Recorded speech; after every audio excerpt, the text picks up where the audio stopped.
বিসমিল্লাহির রহমানির রহিম। গত ভিডিওতে আমি তোমাদের 4.1 1 থেকে 4 পর্যন্ত অঙ্কগুলো সমাধান করিয়েছিলাম এবং বেসিক কনসেপ্ট গুলো দিয়েছিলাম। তো আজকের ভিডিওতে আমি আমাদের 5 থেকে শুরু করে হচ্ছে 8 পর্যন্ত অঙ্ক, এই 4টা অঙ্ককে সমাধান করব। তো চলো দেখি। তো দেখো 5 নাম্বার যে অঙ্কটা ছিল সেটা ছিল হচ্ছে এটা a স্কয়ার b মাইনাস 1, তারপর হচ্ছে তোমার a মাইনাস 2 এবং এখানে ছিল হচ্ছে b এবং এদের হচ্ছে হোল স্কয়ার ছিল। বুঝছো? ওকে। তো দেখো এটাকে তুমি যদি সমাধান করতে চাও তো তোমাদেরকে কি শেখানো আছে বলো তো? যে আমরা শিখছি যে দুইটা বেস যদি গুণ অবস্থায় থাকে অথবা দুইটা বেস বা তিনটা বেস, একাধিক বেস, সেম বেস যদি গুণ অথবা ভাগ অবস্থায় থাকে তাহলে তাদের পাওয়ার গুলোকে হচ্ছে কি করে দিব, যোগ করে দিব, এবং হচ্ছে গিয়ে ভাগ অবস্থায় থাকলে পাওয়ার গুলোকে হচ্ছে বিয়োগ করে দেব। তো এই কনসেপ্টে দেখো তো এখানে কি করা যায়। এই যে এ এবং এ, এই দুইটা ভাগ অবস্থায় আছে না বলো তো? তাহলে তুমি কি করে দিবা, পাওয়ার গুলোকে হচ্ছে বিয়োগ করে দিবা। তো দেখো এখানে 2 ছিল, তারপর বিয়োগ করবা সেজন্য মাইনাস দিবা। এখন দেখো যার পাওয়ার মাইনাস করবা তার সাথেও মাইনাস আছে, তো এটা মাইনাস দিয়ে দিবা। এরপরে দেখো এই যে বি এর সাথে দেখো এখানে -1 ছিল, বিয়োগ করবা। আবার দেখো এই পাওয়ার এখানে কিছু ছিল না, মানে 1 ছিল না বলতো, এই যে 1 দিয়ে দিবা। এবার দেখো বাইরে ছিল কি, স্কোয়ার ছিল বা হোল স্কোয়ার ছিল, তাই না? এখন দেখো এই দুটাকে তুমি হিসাব করো, তাহলে 2 প্লাস 2, এখানে কি থাকে বলতো, -2, এবং থাকে কি হোল পাওয়ার 2 0।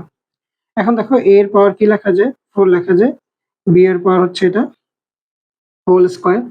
এখন দেখো তো এটাকে কি করবা, এই যে পাওয়ারটা যদি মনে করো যে একটা জিনিস চিন্তা করবা, যদি কেউ গুণ অবস্থায় থাকে, গুণ অবস্থায় যদি থাকে এরকম, এবং তাদের যদি পাওয়ার থাকে অথবা যদি ভাগ অবস্থায় থাকে, তাদের যদি হোল পাওয়ার থাকে, তাহলে এই পাওয়ারটা সমানভাবে সবাই পাবে, অর্থাৎ এই টু এই এও পাবে এবং বিও পাবে। এটা মনে রাখবা, শুধু হচ্ছে গুণ এবং ভাগের সময়, যোগ কিংবা বিয়োগের সময় কিন্তু এটা হবে না।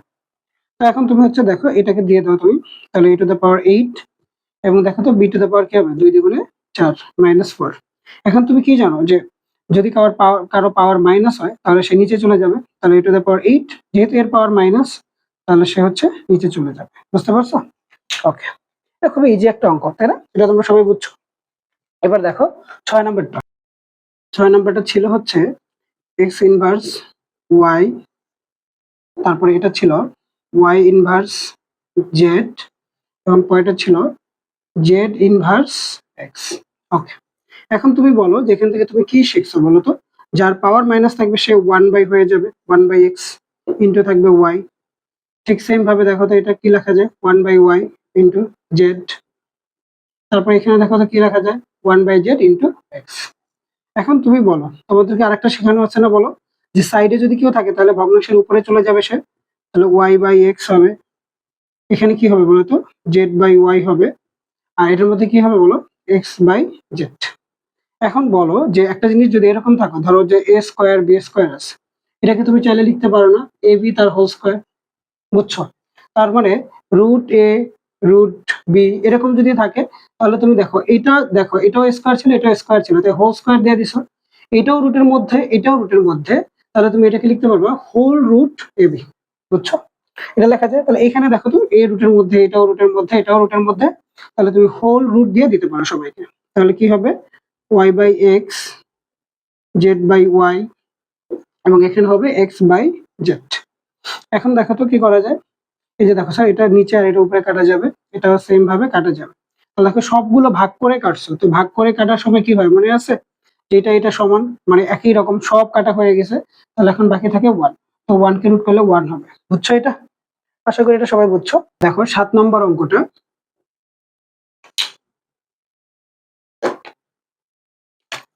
এই অঙ্কটা খুবই ইম্পর্টেন্ট, ভালো করে দেখো। 2 এর পাওয়ার n+4 ছিল মাইনাস।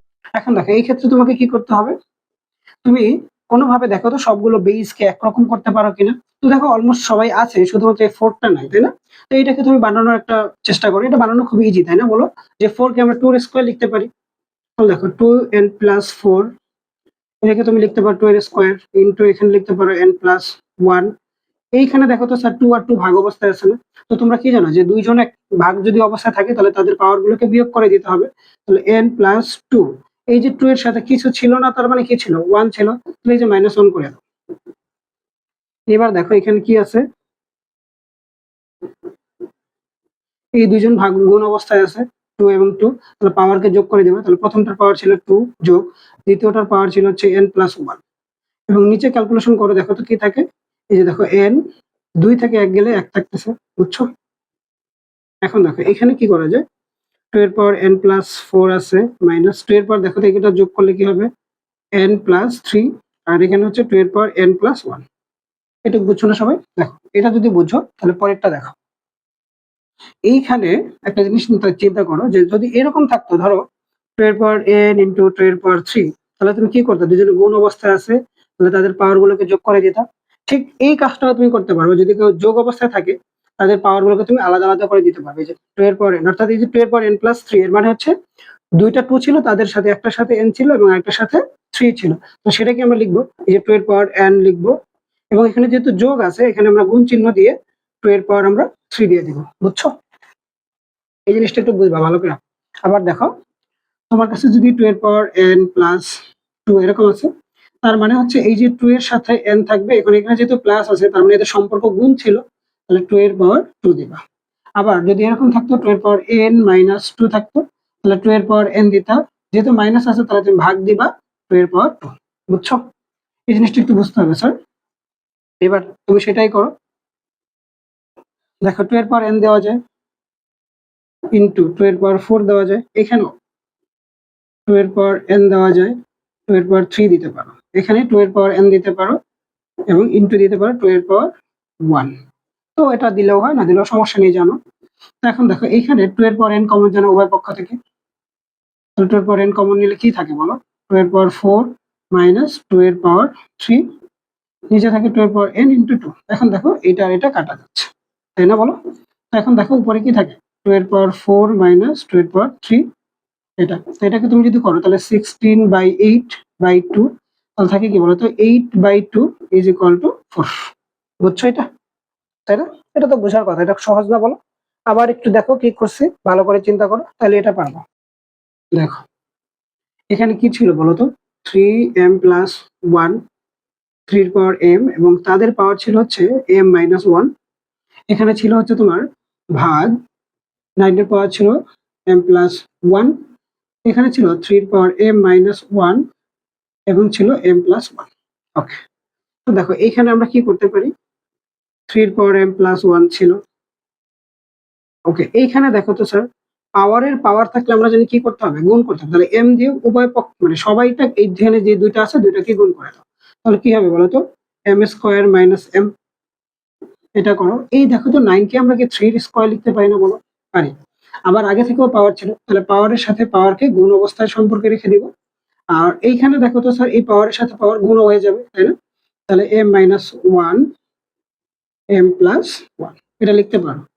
এবার দেখো এই যে এটা চেক বের করে দেখো, এই 3 এবং 3 কি অবস্থায় আছে বলতো? 3 এবং 3 ভাগ অবস্থায় আছে, তাহলে পাওয়ার গুলোকে মাইনাস করে দিবা। এই যে m+1 মাইনাস করে দিলা, কারটা মাইনাস করে দিলা বলতো? নিচেরটা। এখন নিচের মধ্যে অনেকগুলো জিনিস আছে, তাহলে তুমি ব্র্যাকেট দিয়ে লিখবা। ব্র্যাকেট না দিলে কিন্তু তোমরা সাইন ভুল করবা, তাই ব্র্যাকেট দিয়ে লিখবা। এখানে দেখো তো কি করা যায়, 2 দ্বারা গুণ করে দাও, 2m+2। এটা দেখো তো স্যার সূত্রে যায় না, a-b ইন্টু a+b অথবা a+b ইন্টু a-b, আগে বা পরে এটা কোনো ব্যাপার না। তাহলে এটাকে আমরা লিখতে পারি কি a² - b²। তো 1 এর উপরে স্কয়ার দেওয়া লাগে না, তোমরা জানো।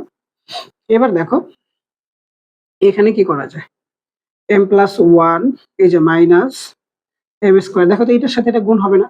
যদি ভেতরের মধ্যে মানে অনেকগুলো সাইন থাকে এবং বাইরে যদি সাইন থাকে তার সাথে অবশ্যই গুণ করে দেবা, তাহলে মাইনাস এবং মাইনাসের মিলে হচ্ছে প্লাস হবে। এবার দেখো এই দুইটার সম্পর্ক আবার ভাগ, তাহলে আবার তাদের পাওয়ার গুলোকে মাইনাস করে দিবা। তাহলে কি লিখবো বলো, 2m+2 মাইনাস, আবার ব্র্যাকেট দিয়ে লিখবা। ওকে, এবার দেখো এইখানে কি হিসাব করা যায়, এই যে m এবং m যোগ করো, তাহলে 2m হবে, প্লাস 1 থাকে মাইনাস m² থাকে। এখানেও সেম কাজ করো আগের মতোই, সাইনটাকে ফার্স্টে তুলো, 2m+2, এই যে দেখো মাইনাস m², মাইনাস এবং মাইনাস মিলে কি হবে বলো তো, প্লাস। এটা বুঝছো? তো চলো আমরা একটু উপর থেকে মুছে উপরে লিখি। এবার দেখো এটাকে কি করা যায়, যা ছিল তাই লেখো, যে 2m+1 মাইনাস m², এটার হিসাবটা করে ফেলো। ওকে, তো দেখো 2m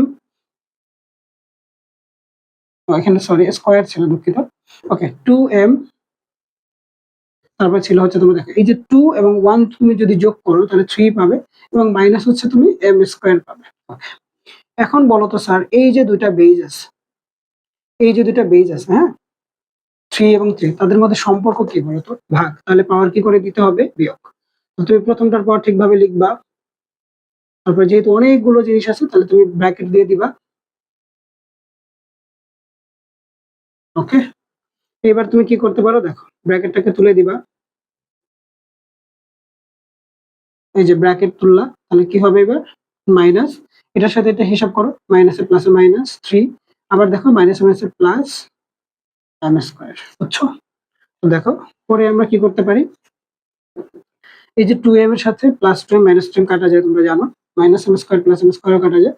তাহলে কি থাকে দেখো, 1 এবং 3 কাউন্ট করলে কি থাকে বলো তো? 2 থাকে, তাই না? এখন দেখো মাইনাস যদি থাকে, কোনো কিছুর পাওয়ার যদি মাইনাস হয়, সেটা কি হবে বলতো? 1 বাই আকারে চলে যাবে। তাহলে তুমি বলো তো 3 কে স্কয়ার করলে কি হবে? 9। তাহলে টোটালটা ক্যালকুলেশন করলে তুমি কি পাচ্ছ? 1/9। তো আজকে এই পর্যন্তই, ধন্যবাদ সকলকে।